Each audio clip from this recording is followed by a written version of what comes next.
many of you here know something about pre-crime arrest? But before I get to this point, I'd like to rebut some few points that the opposition bench made. You had the opportunity to refer to a lot of issues and terrorism, so forth and so on, but that did not come out quite well in your presentation. You cannot say you can be able to do something. We don't say that.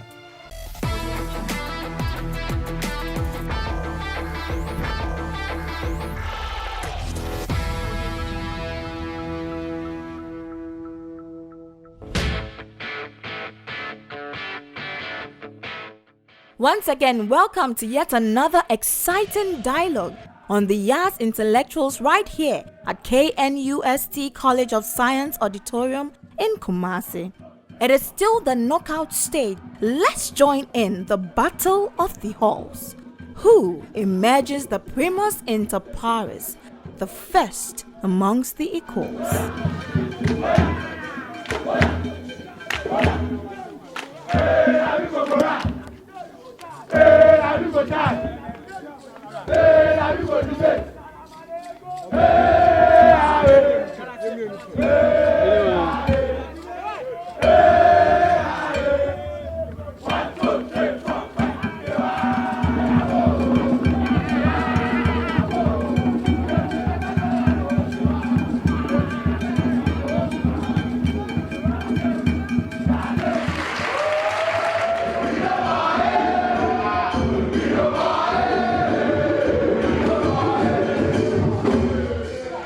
Hello everyone, welcome to the Yas Intellectuals Debate Show, the first of its kind here in the country. And today we're so much privileged to have two great halls right here at KNUST to battle. My name is Edu Jemfi and I'm here with Nanaba Amwa. And this show is proudly brought to you by Lexter Ghana Limited, producers of Yas and Hooch Foods. They have the Hooch Cornflakes, Hooch Choco Flakes, and Hooch Frosted Flakes.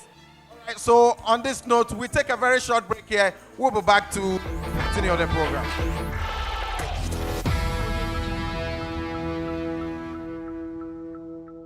'21st century design, made with durable materials, bristles crafted to reach in between your teeth, flexible, allows easy control. Introducing Yas range of toothbrushes, made for every pocket. For bulk purchases, call 0302 235294. Yas toothbrushes, clean teeth, confident smile.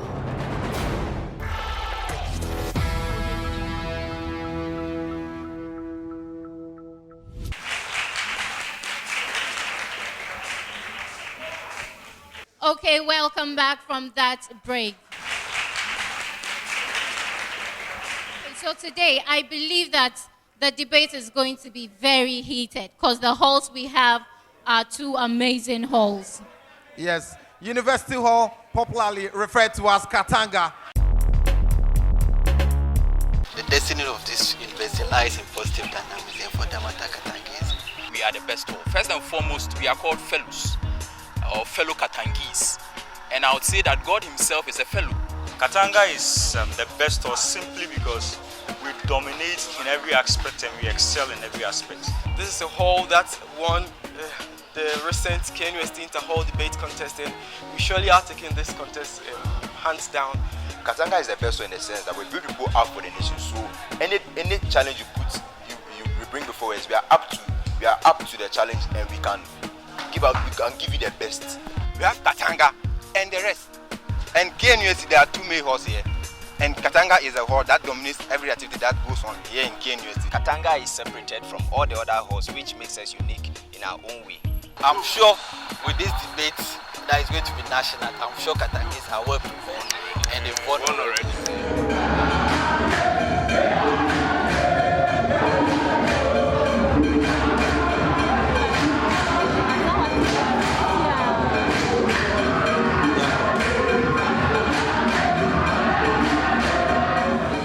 And we had with us here also Republic Hall.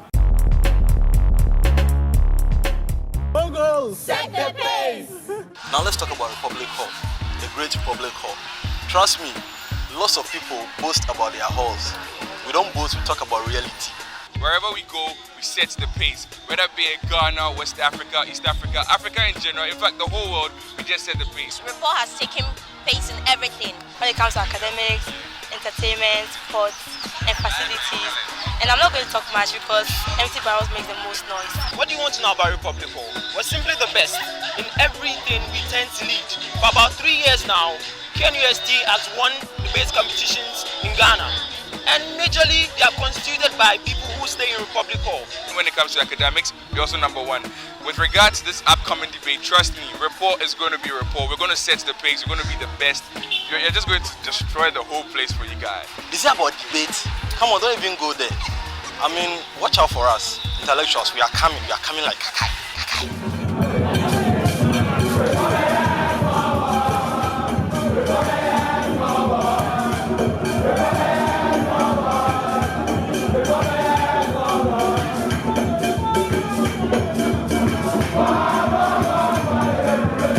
But for the motion that we're going to debate on, does the advancement in technology has contributed to the crime in society? And Republic Hall says yes, Katanga Hall says no. So that's the issue that we're going to address right now. Okay, so before the debate starts, we will acknowledge our moderators in the auditorium. We have with us Professor Goski Alabi.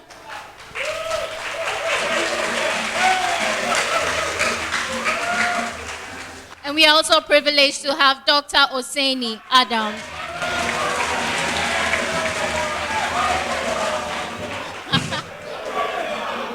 Exactly. Let's applaud ourselves for this wonderful job. It is very, very interesting right here.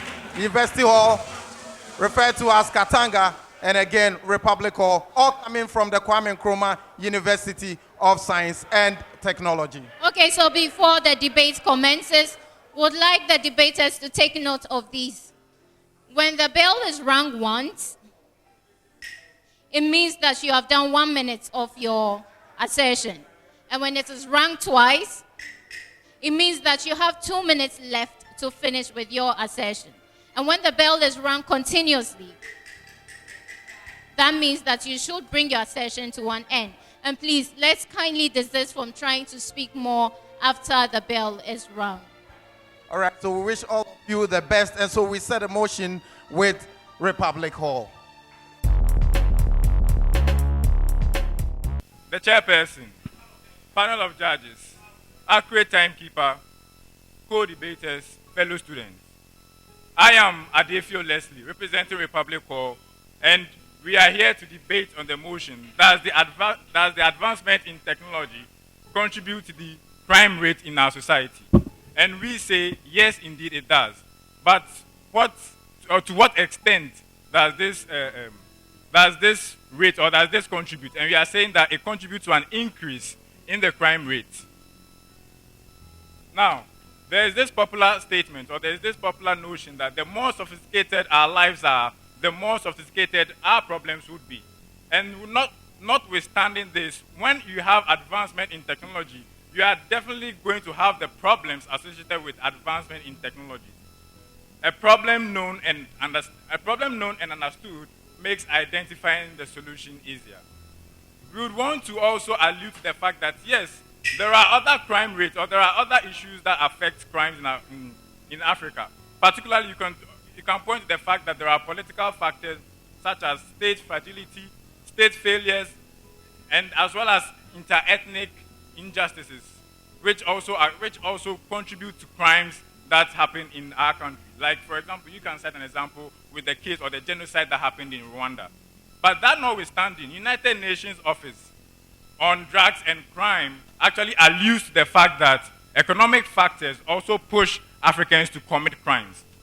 And in our case as the proposition here, is that the advent of advanced technology has indeed contributed to one such economic factors, which is unemployment, that push individuals to commit crimes.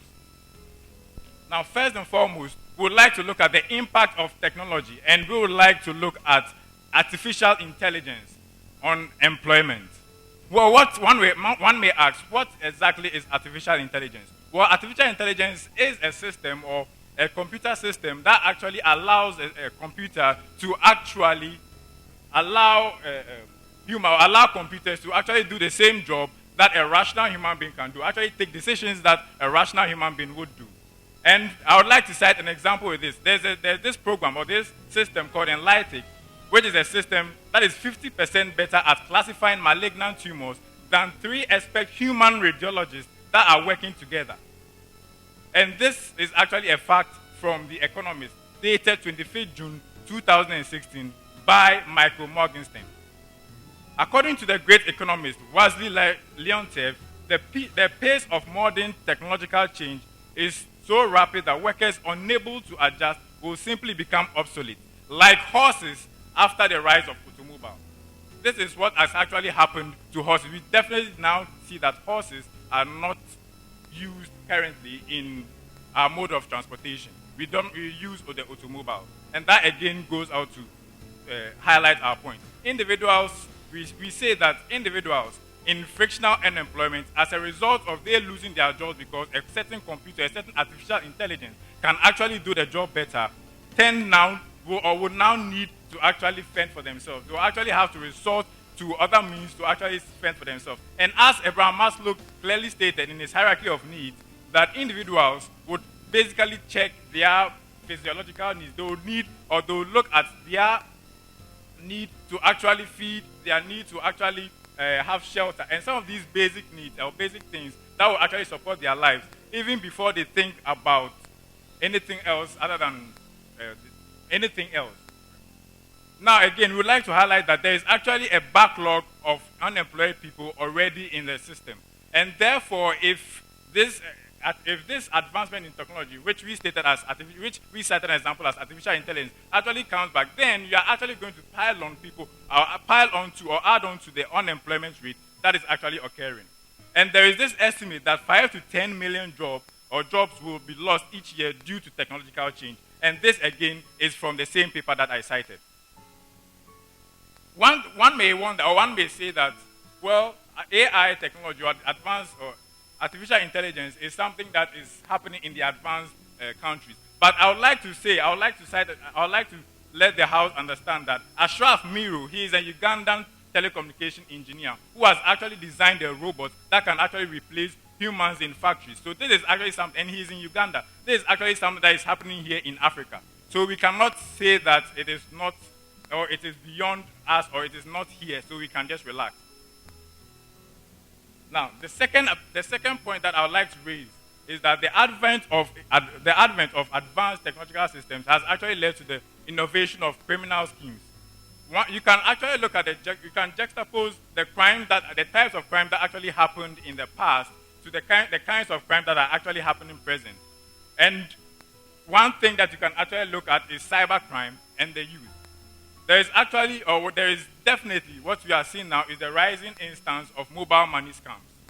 This effectively is what Ghana as a country is facing now, where you have even MTN and the other telecommunication networks actually giving out alerts and actually talking about giving people warnings and further warnings and so much more about things that they feel would actually protect them. That in and itself goes to show that the technology, or goes to show that people are actually using these technologies to actually do worse things. Again, we would like to cite an example of what we say ransomware, which is actually a system where it's a system that actually allows someone to hold a hacker, a computer hacker, to hold a person at ransom.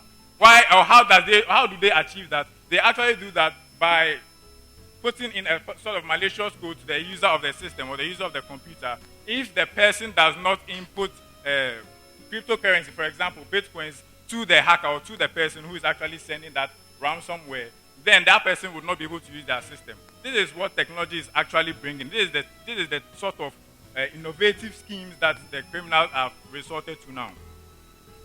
You can also cite an example that, or first, before I go, that I can say that in an article from the Institute for Security Studies by Mark Shaw actually states that Africa has become more vulnerable to general online security threats, intellectual property infringement, and the theft of personal data.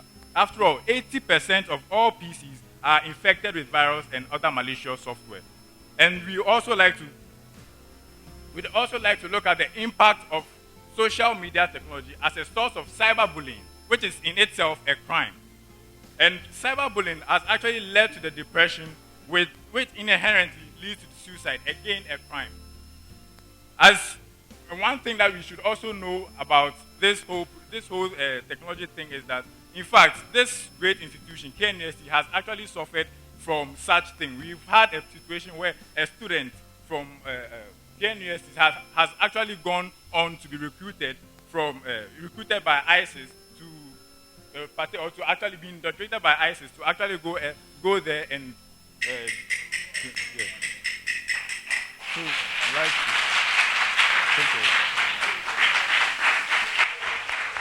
Thank you very much, first supporting speaker for the motion. We now call on the first principal speaker against the motion.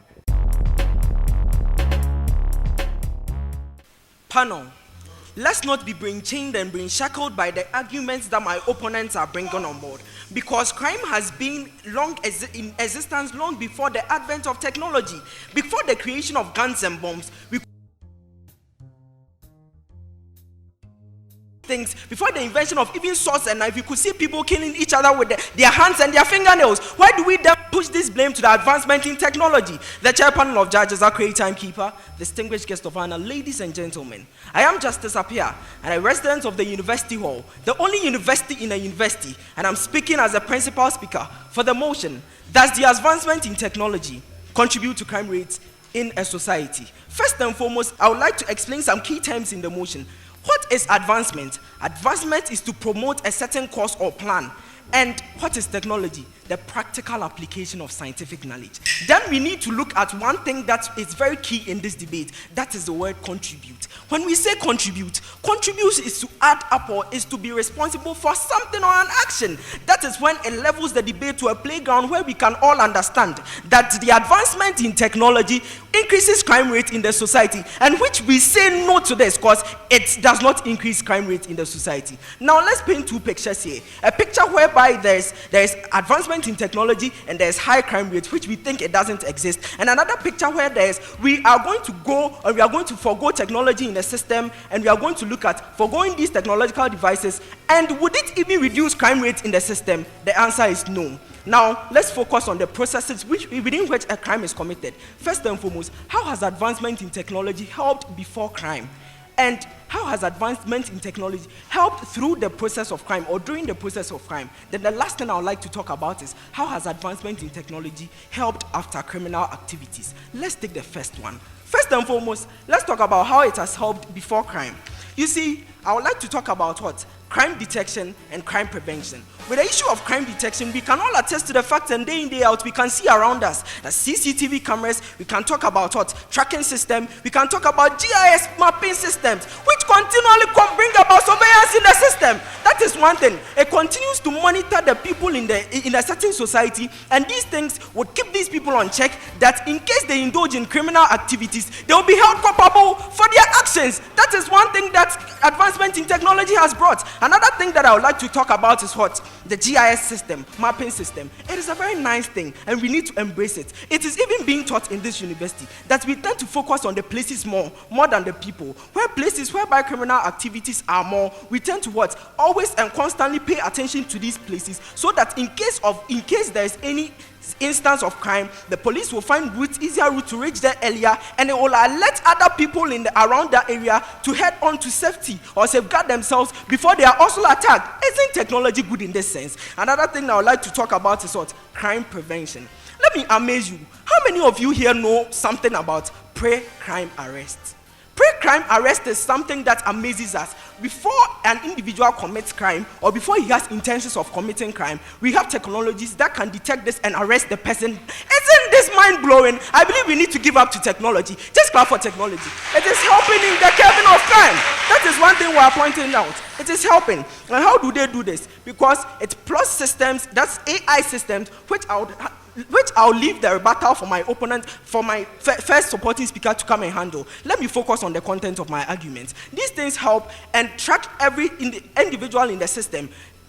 Try to check your intentions with it and cooperate and perpetrators of previous acts, and try to think through how you are going through your day-to-day activities, and try to bring as a result one thing that we need in the system, that is, it will track you down before you go and commit this crime in the society. Another thing that it has helped here is e-policing. What is e-policing? E-policing is bringing community policing into the internet, whereby citizens in a vicinity or in the society are being informed about the crime issues going on in the society, so that in case they hear of anything like this, they can post it at a very fast pace, so that the security agencies can get to know of this thing, and they can go and resort and help these people. That is one thing. And e-policing is very good in the sense that it also keeps the people on check, because it gives them it gives them an alert that in case there is anything around your area, you click the button, just a click, and the police will come. Another thing that I would like to focus on here, but before I continue, 2015, Sub-Information Solution and Ghana Police Service saved the country 74 million Ghana cedis through the detection of planned symbox crime. Isn't this amazing? And the source is from what? Graphic Online. Another thing I would like to continue in helping this is, it will bring about deterrence. Why do I say deterrence? Because the people in the society know that there is increase in surveillance. When you are trying to think about anything or taking any action in the society, they will be very careful, and they will know that, okay, no matter how much I run, there are security systems around, and I'll be caught and I'll be held culpable for my actions. Now let's move on to during the crime. During the crime, it has brought about something we call a citizen app, whereby the application is being downloaded by people in the certain society, and these people are being it serves as a check for these people and alert for these people, and these people tend to report cases of crime in the society to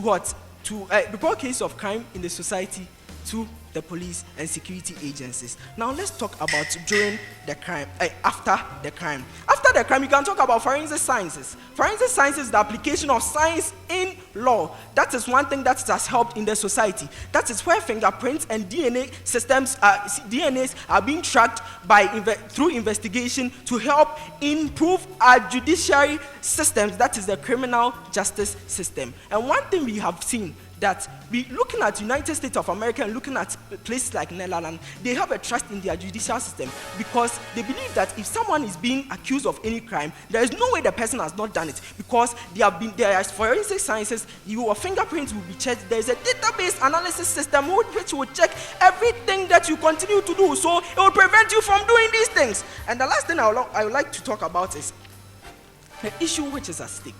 Something which is very sad that I don't want to talk about, the issue of Major Mahama. It's very sad. A man who has the heart of work of his nation at heart was just lynched one morning when he was going to work. But thanks be to technology, we can all see that the perpetrators of this act have been caught. Another issue that we can talk about is the Kaswa police shooting, whereby the police was shot whilst patrolling a certain area. And these perpetrators were caught, and right now they are being prosecuted just because of advancement in technology. The last thing is, okay, if advancement in technology is not causing this, then what are some of the things that is causing this? He clearly stated some of them. That is economic factors like poverty, economic factors that are really pressing the people to do these things. And that is what technology brings. It has brought about productivity, which is helping to curb economic issues in the nation. It is tackling the issues from the grassroots. It is tackling these issues from the grassroots, which is going to go a long way to help in the nation, because this is the case. My first supporting speaker will come and talk about the factors and how it is helping to tackle this thing. It is not only killing and fighting against crime, it is also eradicating, terminating, evaluating and evacuating crime for our systems. Let us embrace a new culture. Okay. That Thank you, Principal Speaker. Thank you very much. Against the motion.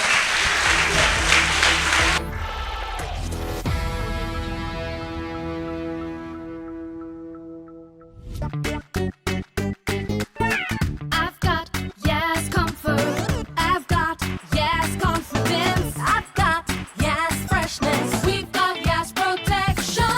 Ultra thin, wide wings and leak guards. Yes sanitary pads give you maximum comfort, hygiene and protection in a resealable pack. We've got yes protection.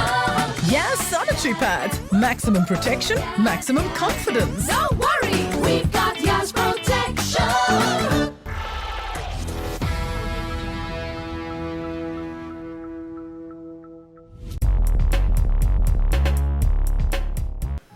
Our honorable chairperson and her able assistants, our vocal MCs, our accurate timekeeper, our able co-debaters, our disciplined students, ladies and gentlemen. My name is Adote Winifred Ako, and I'm the first supporting speaker on the proposition bench, and I'm supporting Republic Hall. So the motion before the House is, does the advancement in technology contribute to the crime rates in our society? So the opposition bench is to come here to make us aware how technology has not add up to crime rates in our society. But they came here telling us about how technology is good and how it is helping improve our economic status and how it's helping improve the world at large. But I want to tell them that in a case, it's like they are almost out. The principal speaker came here to elaborate on some points, some points on how the advancement in technology has contributed to crime rates in the society. And I'm also here to give you two main points, adding an extension to what the principal speaker has said. And my first point is government losing control on technological know-how. And my second point is unregulated availability of personal information. But before I get to this point, I'd like to rebut some few points that the opposition bench made.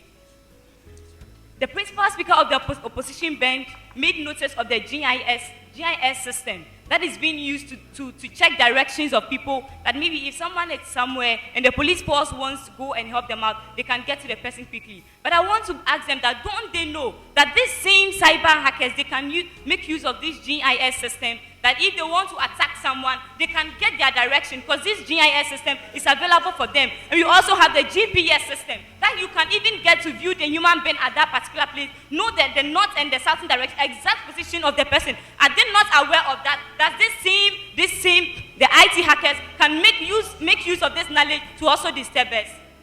Now coming to my main point, my first point that I'll be elaborating on is government losing control on technological know-how. Mark Goodman, a global security strategist who has worked in more than 70 countries worldwide, makes known to us that as technology is advancing, these crime cybers are also moving forward because they have their spies in various governmental agencies. So any initiative that will be put forward, they are already aware of it. So before the government brings out anything, they already know what to do, and they have placed their initiatives in position so that anything outside the government that they have a way to move out. Let's talk about this robotics. Robots has been made to help humans, to make work in our offices, to make work at home very easy. But I would like you to know that most drug traffickers in Latin America have made robotic submarines that transfers over 1,000 tons of cocaine to the other countries and to the whole part of the United States. So what about this too? So are we saying that this technology that has been developed is not causing any harm, has not contributed to any crime rates in the society? And I also like to show that this criminal underground, they are highly intellectual. They are aware of whatever they are doing. They have the technologies at hand. So whatever that is being put or whatever that is being made updated, they know how to go about it, and they have everything on set to make sure that they do things right. And I also talk about the unregulated availability of personal information. Information is made known to us everywhere. I'll talk about that.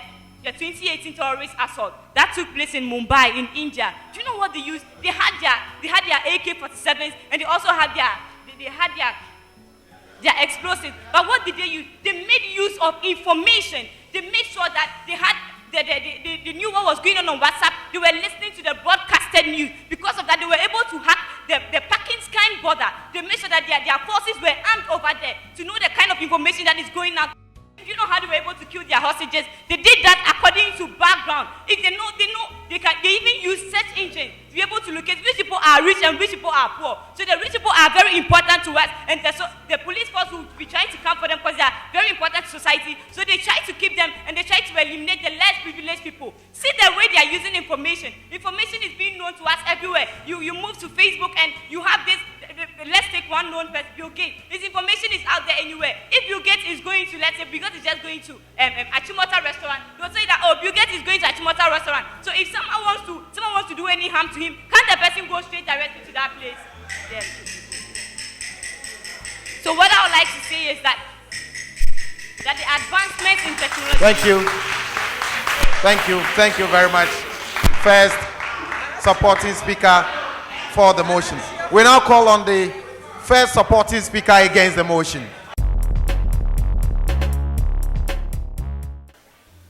Honorable Chair, the entire panel, distinguished guests observed, all protocol duly observed. This is going to be the structure of my argument. I'll deal first with extraneous rebuttals. I'll make comparative analysis to show you how importantly these guys make a lot of frivolous cases, and exactly on the ground what is happening is different from what they try to paint to us, and show you how there's a direct correlation between reduction in crime and development rates in all of these instances. I'll also show you how technology single-handedly solves the multiplicity of factors that contribute to crime in all of these instances before the extraneous rebuttals. These guys talk about unemployment. So that argument is only true if we can be able to just oppose unemployment to high rise in technology. Okay, what the artificial intelligence system actually does is that it redistributes the employment chain. So if you have robots involving in production of one thing, it means people are laid off in that particular field, and the profit and accumulation of growth that comes in that area is reimbursed into another sector of the economy, and that also creates a lot of jobs for them. And so it is not true. It just looks blunt on the flip side, but then in actual sense that's not true in that instance. That analysis is particularly not true, and they fail to give critical example of a single country which is much more advanced in technology and has a higher rate of unemployment. They hate examples because that analysis is not true. We know that all developed countries which are rich in technology, US, Britain, these are the giants in employment rate, and developing countries which have basic technology and infrastructure to spark economic development are the ones with high employment rate. I'll give you statistical analysis to show how this rise in development correlates with reduction in crime in that extent. But before then, this guy talk about technology widening the scope of job, but I'll do extensive analysis when I prove to you about basic things that I would make that analysis in there. But then they also talk about the fact that criminals have access to information and all of those things. We think that importantly, crime is inevitable, okay? So people would always commit crime irrespective of anything. But then if the technological systems exist, even if criminals also have access to similar technologies, there's a high rate of deterrence that people fear to commit crime. The propensity that they will be caught is high, and people are less incentivized to commit crime, and that is the basic thing we should consider in all of these instances. We think we should have a better system where a criminal knows that there's a high rate of him being caught, and the systems in technology are also very effective that he will be prosecuted duly and dealt with. That system is better than when there is no technology existing and anybody can just walk into any venture and then commit a crime and just walk away. We think our world is a better world. With the issue of information, that is just like a double effect that comes with it, that sometimes criminals also mishandle information, okay? But importantly, this availability of information is what actually helps us to prevent a lot of crimes in that instance. Today, we have quick response to crime, we have quick and proactive actions towards engagement of crime because technology is made accessible. We have seen less crime rates, electoral crimes and political instability in Africa particularly important because democracy has been deepened because of technology that helped to improve the media and all of those instances. We showed you that importantly there's a direct correlation between the rate of development and reduction in crime rates. Important because industrialization and all of these things are enhanced by technology. Basic statistical evidence has been tendered in to the panel. We think that is generally over the past 30 years there has been significant reduction in crime rates in the country. One of the most credible sources of computing researches involving crime rates is the United Nations Organization for Drugs and Crime. And the comparative research they make, they showed us that there has been general reduction in crime in G8 countries. These are the most developed countries with the most sophisticated technologies that these guys talk about. We see crime rates adequately reducing in that area. There are vast of evidences have also tendered in. We see that all violent crimes have been reduced in the US by 35% since 1970. This clearly shows that the occurrence of crime is exclusive to the existence of technology in this stance. There are a lot of things that cause people to commit crime, like they talk about that importantly there are like we think that technology also helps solve the crimes, other causes of crimes. Like for instance, if we have better educational system, it helps to produce well-informed citizens who are well civilized because of the improved technology. Well civilized citizens are less incentivized to commit crimes because they behave better and understand systems better. This is the major feat that technology brings. The globalized worlds and the breakdown of the polarity that exists between the world is one that makes interactions very frequent, and people see themselves as a coherent unit together, and the incentive to commit crimes like ethnic violence, which were very rampant in developing countries, for instance, have been eradicated entirely from the system because of the introduction of technology. I told you earlier about democracy, how particularly a continent like Africa was troubled with political instability. Because of the advent of technology in our electoral system, with free media and electronic flow of information that checks accountability, we think there is much more transparency in the political system, and democracy has been deep in solving a lot of crimes and all of these things. Second supporting technology speaker. doesn't just prevent crime, but it also solves the Thank other you. factors that commit crime. Thank you.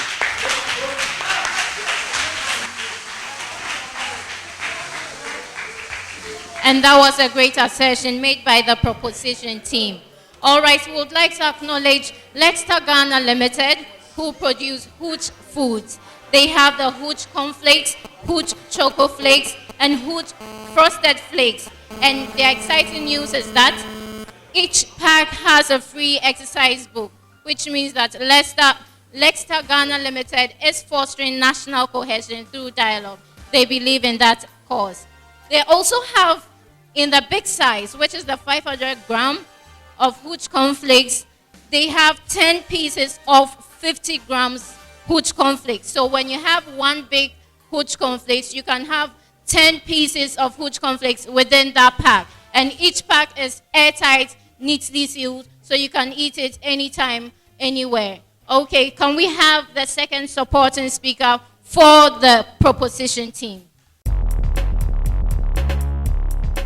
The chairperson, disabled assistant, accurate timekeeper, my co-debaters, and ladies and gentlemen. With all that has been said and done by my principal speaker and his supporting speaker, we get to see that with each good that technology has to offer, there is a flip side to it, and it can be manipulated due to how sinister the criminal mind can be.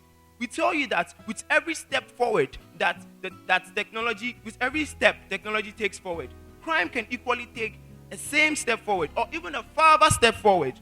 Simply, I am going to illustrate this with Mark Goodman's quote from his interview with CNN. He says, "Criminals have kept a step ahead of police in using some technologies since all advances can be exploited by criminals and or terrorists." This clearly shows that everything that can be used for good in the sense of technology can also be used for bad. The speakers from the opposing bench tried to talk about the fact that the G8 countries don't have a high crime rate, but that doesn't apply here because we are talking about our surroundings. Africa is at the bottom of the digital divide. Africa doesn't have high technological savvy. So you get to know that the G8 countries get to combat whatever crimes that come with technology, simply because they equally have as much power. But in Africa, if someone can create a nuclear weapon, the government cannot necessarily find a possible solution to combat it. Also, my principal speaker comes to speak of the fact that there is going to be unemployment due to artificial intelligence. Now, I'm going to link that to the fact that it's going to promote crimes, because when there is unemployment, the individual has to find a way to feed himself. He has to find a way to fend for himself.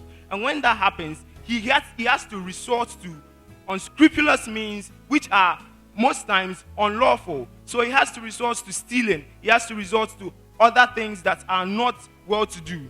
Also, we speak about the fact that there are new crimes due to technology. Now we have things like cyber crimes. We have people like the Yahoo boys and Game Boys. We have things like cyberbullying, and we have amateurish stuntmen going on suicide missions on YouTube just to get a particular amount of money from hits.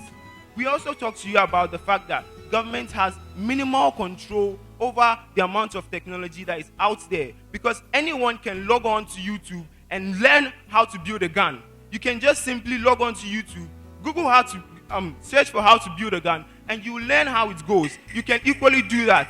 And with this, we are proud to propose the motion. Thank you very much. Second supporting speaker for the motion. We now call on the second supporting speaker against. Mr. Chairman, panel of judges, all protocols duly observed. In today's debate, we bring you the distinction between technology and increase in crime rate. We tell you that the sole causes of crime in a country or in Africa or even in any country is social factors and economic factors. Before I continue with my engagement, I would like to engage some issues these people bring into this debate. Now, they tell us that, yes, technology can be used for so many good things, but it's used for an evil thing as well. We tell you that if technology is used for a good thing and it's also used for an evil thing, in the end, what do we achieve? We achieve a net reduction in crime. Now, you also come and tell us that, why are we bringing in the issues of the great countries like America, USA? Now, we are doing a comparison between two countries where technology is advanced and where technology is not advanced in the other. So if we don't bring in America and Germany in our analysis, how are you going to understand this very clearly? Now, we tell you that technology has helped even the security and the government apprehend very notorious criminals like Osama bin Laden and Saddam Hussein. Statistically, we tell you that a country that is highly developed in technology like Japan has a low crime rate as compared to a country like Zimbabwe. Also, we tell you that a country like Germany has a less crime rate as compared to a country like Ghana. Now, what is the analysis here? Now, the analysis is that the relationship between technology and crime rate is inversely proportional. So that's as a country advances technologically, it reduces its crime rate. Now, we also tell you that, panel, now today, I was listening to the news and I found something very interesting. Now, this is the Daily Statesman. It is today's edition, a copy of today's edition. Now, look at this. Government to deploy 8,700 CCTV cameras to augment crime fight. Can you all see this?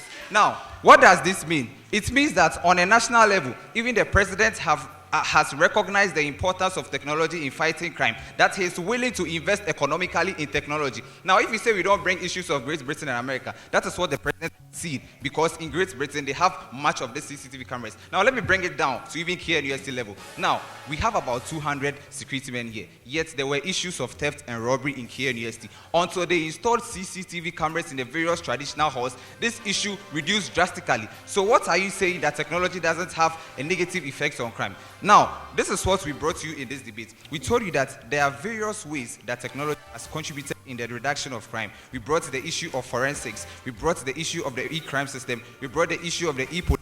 We also tell you that even in a typical Ghanaian society where technology is not so much advanced, okay, look at this Bantama rape case, okay. Now, 7 people gang raped a young lady, okay, and they were left to go scot-free until a WhatsApp video came out and it had the faces of these people. So, now, what helped us apprehend this culprit of this crime? It is the WhatsApp video. So, panel, we tell you, if technology has done anything to the criminal system, it's only good, it has made it efficient. Thank you very much.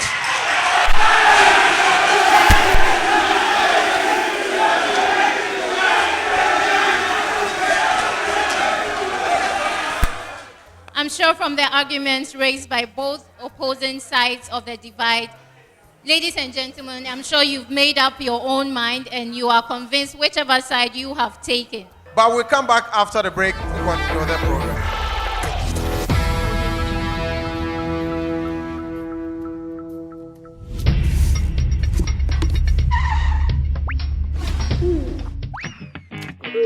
I love Fruit Frosted Flakes because it's so crunchy and full of nutrients. All you need is milk. As usual, Mom. 9 minus 3, 2, 2. That's it? Yes? 90! With cereal flakes has 9 essential nutrients with no artificial additives or colors. Yes? Fruit Frosted Flakes is rich in vitamin E, B12, iron, high in carbohydrate, fiber, protein, sodium, and it's very affordable. Clap for him. Fruit Frosted Flakes! Fruit Frosted Flakes! All you need is milk. Yay! Good comes with 3 variants: Frosty Flakes, Choco Flakes, and Cornflakes. Each pack has 10 mini packs of 50 grams, and each box you buy comes with a free exercise book. Hooch is available in all supermarkets and retail shops. Hooch Frosty Flakes. All you need is milk.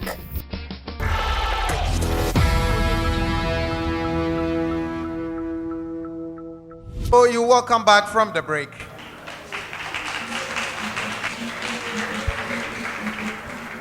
It has been quite intense here, nerve-wracking, great minds are displayed, and I'm so much proud of these wonderful students, Republic Hall and University Hall. A round of applause for them, please. And indeed, the Yard's Intellectuals is grooming the great debaters of our next generation. All right, so I understand our moderators are ready with a score. Shall we hear them, please? Once again, you would agree with us that we've had a very stimulating session. Independently, the judges scored. One was 28, and another scored 13.5. Then the second scored 13.5 and 20.5.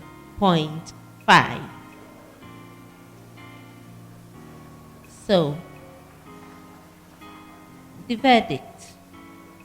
We have one totaling 27 points and the other totaling 48.5.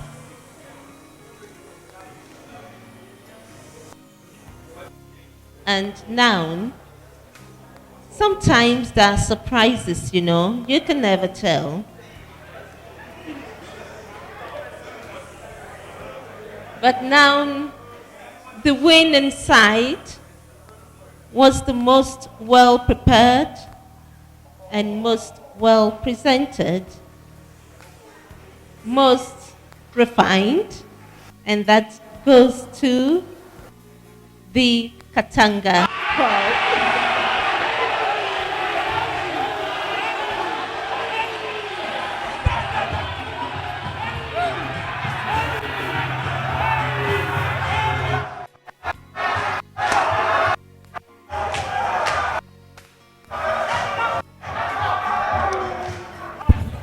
Okay, so thank you very much.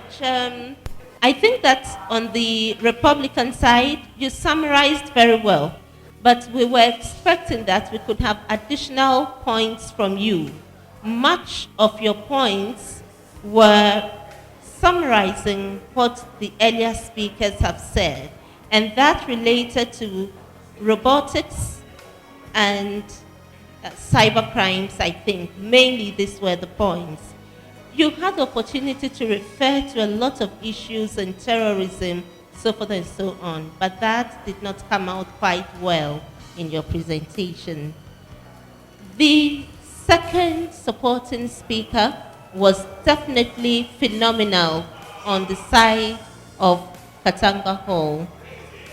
You were very poised, you presented well, you referred to issues, you were not personal at all in your presentations, and you summarized well and added additional points which made the entire presentation very strong.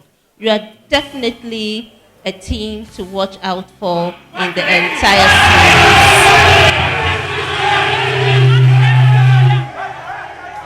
series. The two sides did very well, and I'm always particular about the use of language, which is the bedrock of all we said. Because without language, we cannot get anything.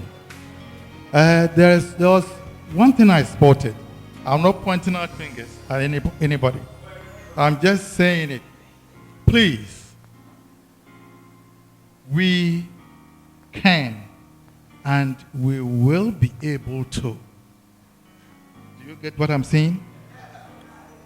Which means we can do something and we will be able to do something.